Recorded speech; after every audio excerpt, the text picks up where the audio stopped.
left because something inside her stopped moving. Listen carefully, because this is where most men get it painfully wrong. When a woman pulls away, the male instinct is to chase, explain, prove, apologize, negotiate, or perform emotional CPR on something that is already suffocating. From the outside, it looks like effort. From her nervous system, it feels like pressure. And pressure kills attraction faster than silence ever could. I'm speaking to you as a female psychologist, not to shame you, but to tell you what women rarely say out loud. When she left, her body had already decided weeks or months before her words did. Women don't wake up one morning and suddenly detach. Detachment is a slow emotional bleed. Every time she felt unheard, every time she felt like the emotional leader instead of the emotional partner, every time she felt you leaning on her for validation rather than standing solid in yourself, something inside her tightened. Not because you're bad, but because polarity was fading. Here's the truth most men never hear. Women don't miss men who want them. They miss men who feel anchored. Desire doesn't grow from pleading energy. It grows from grounded presence. When you panic, over-explain, or try to control the outcome, you unknowingly communicate one thing: I need you to regulate me. And that is the exact moment attraction flips into emotional responsibility. No woman wants to mother the man she desires. Right now, if you're replaying conversations, stalking her online presence, wondering whether to text or not text, you're already giving away the very thing that would pull her back: your center. Women are deeply attuned to emotional shifts, even at a distance. She can feel when your life collapses around her absence. And instead of drawing her closer, it confirms the reason she left. What actually creates a comeback is counterintuitive. It's not absence used as manipulation, it's absence used as recalibration. When a woman leaves, she expects one of two reactions: chaos or compliance.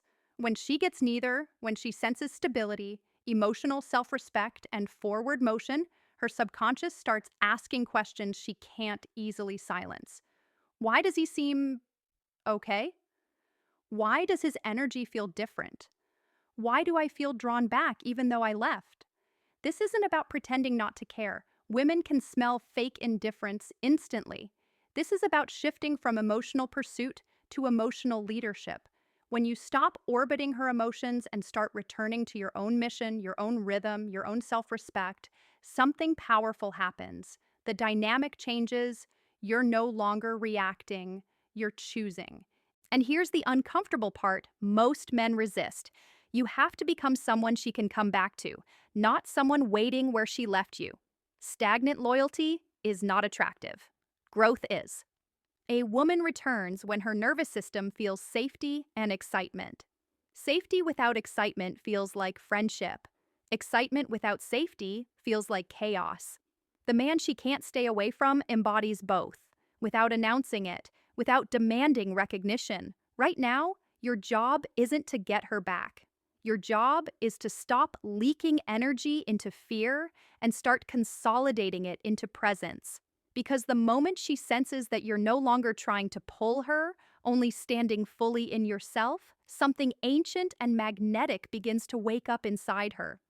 Now, let me tell you what actually happens inside her mind after she leaves, because this is where the real shift begins, and almost no man understands this phase. When you stop chasing, her nervous system doesn't relax immediately. At first, it gets confused.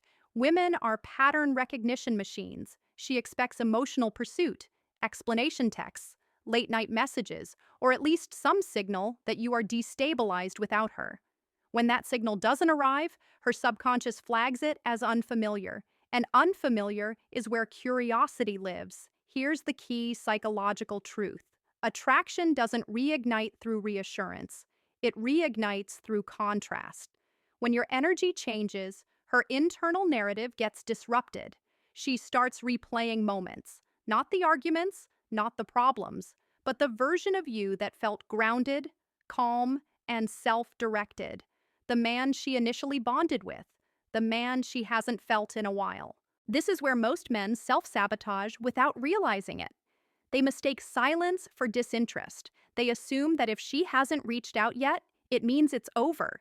So they break the frame. They send a just checking in message, or a memory, or a song, or a subtle emotional probe disguised as friendliness.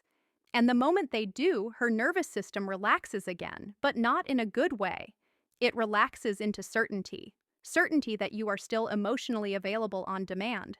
Certainty kills longing. Longing only exists in emotional space. And space is not created by distance alone, it's created by self-containment. When you are emotionally self-contained, you stop leaking need. Your thoughts are no longer centered around how she feels, what she's doing, or whether she'll come back. Your attention turns inward and forward. That shift is felt, even without words. Women don't return because they miss attention. They return because they miss how they felt in your presence. And feelings are tied to identity. When you reconnect with your routines, your body, your purpose, your discipline, your social world, not to impress her, but because it's who you are, your identity sharpens. That's when memory turns into pull. Let me be very clear about something important. This is not about no contact as a tactic. Tactics fail because women sense intention. This is about emotional detox. You are breaking an unconscious dependency, not hers, yours. And paradoxically, when you stop needing the outcome, you become the safest and most attractive version of yourself. At some point, usually when she senses that you are no longer orienting your emotional compass around her, she will feel a subtle loss of control. Not control over you, but control over the bond. That's when thoughts like, I wonder what he's up to, or he seems different, or did I make the right decision, start surfacing. She may stalk quietly. She may test the waters with a neutral message, or she may sit in silence, feeling the pull without acting on it. And here's where your restraint matters more than anything. When she reaches out, your energy must feel unchanged, calm, warm, non-reactive, not distant, not cold, just centered. The moment she feels that you're not trying to get something from her, her body starts leaning in on its own. Because the man who doesn't chase, but also doesn't withdraw in bitterness, is the man her nervous system feels safest returning to. And safety is where desire finally comes home. Here's where the dynamic either completes its reversal or collapses completely, based on how you be rather than what you say. When she begins to feel the pull back toward you, she will rarely announce it directly. Women don't usually return with grand confessions. They return with tests, subtle ones, a casual message, a practical question, a shared memory slipped into conversation like it just happened to surface. These are not accidents, they are temperature checks. Her nervous system is asking one question: is it safe to come closer, or will I lose myself again? This is the moment most men destroy their own leverage by flooding the space with emotion. They overvalidate. They reopen the entire emotional history. They seek clarity, closure, reassurance, and in doing so, they signal that nothing has changed inside them, that the emotional dynamic will simply reset to the same place it broke before. What actually pulls her closer is emotional congruence. Your words, tone, pacing, and presence must all say the same thing. I'm grounded, I enjoy you, and I'm not trying to control the outcome. When a man speaks from that place, a woman's body relaxes into trust. Not logical trust, somatic trust, the kind that makes her want to linger, open, and reconnect. You don't punish her for leaving. You don't reward her with instant access either. You meet her where she is, without resentment or urgency. That balance is rare, and rarity is attractive. Understand this. Women fall back in love through experience, not explanation. You don't talk about growth, you let her feel it. You don't tell her you're different. You let your steadiness show in how you listen, how you pause, how you respond without defensiveness. Emotional maturity is felt in the spaces between words. There's another uncomfortable truth here. For her to fully come back, she must feel that returning is her choice, not your victory.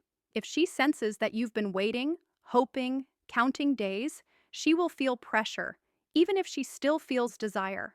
Pressure creates resistance. Freedom creates return. This is why your life outside of her matters more now than ever. Your routines, your friendships, your physicality, your goals. When your life feels full, she doesn't feel like the center of it. She feels like a welcome addition. That distinction changes everything. And if she senses, even subtly, that you would be okay whether she comes back or not, something powerful activates in her psyche. Women are drawn to men who choose them, not men who cling to them. Choice implies abundance. Abundance implies value. Sometimes she won't come back immediately. Sometimes she'll circle, drift in and out. That's not a sign to push.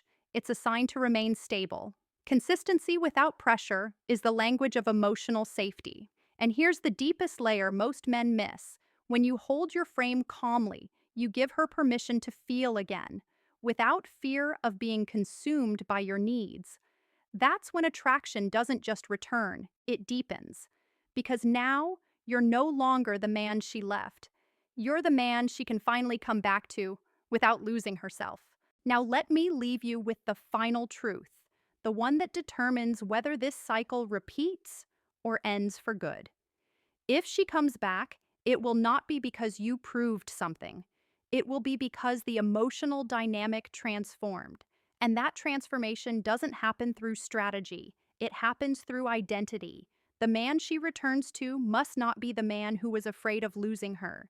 He must be the man who learned how to hold connection without gripping it. Women don't stay where they feel managed, monitored, or emotionally leaned on. They stay where they feel free and chosen. That balance is delicate, and it begins inside you. When you stop scanning her moods for safety and start becoming your own source of regulation, you change the emotional climate entirely. Here's something rarely said out loud. If she returns and you immediately revert, overinvesting, prioritizing her above your life, suppressing your truth to keep peace, you will recreate the conditions that made her leave. Love doesn't die from conflict. It dies from emotional imbalance, from polarity collapse, from the slow erosion of self. So if she comes back, you don't rush to lock her in. You don't seek guarantees. You continue to live as a man who has a life, not a man trying to secure one through a relationship. You communicate openly, but you don't over-explain. You express interest, but you don't abandon your center. You allow intimacy to rebuild naturally, through shared moments, not forced conversations. And if she doesn't come back, here's the paradox that will eventually free you. This same internal shift will attract someone who can meet you at that level, because the work you're doing isn't about her. It's about you becoming emotionally solid, self-directed, and grounded in your worth. That's the version of you women feel safe bonding with. That's the version they don't want to walk away from. Now, I want to leave you with a personal question, one that reveals everything about where you are right now. Connection minus self-respect equals what in your life? And self-respect plus presence equals what kind of man you're becoming? Write your answer in the comments. If this spoke to you, like the video, subscribe for more psychological truths, and share this with a friend who needs to hear it, because some lessons come too late if we face them alone.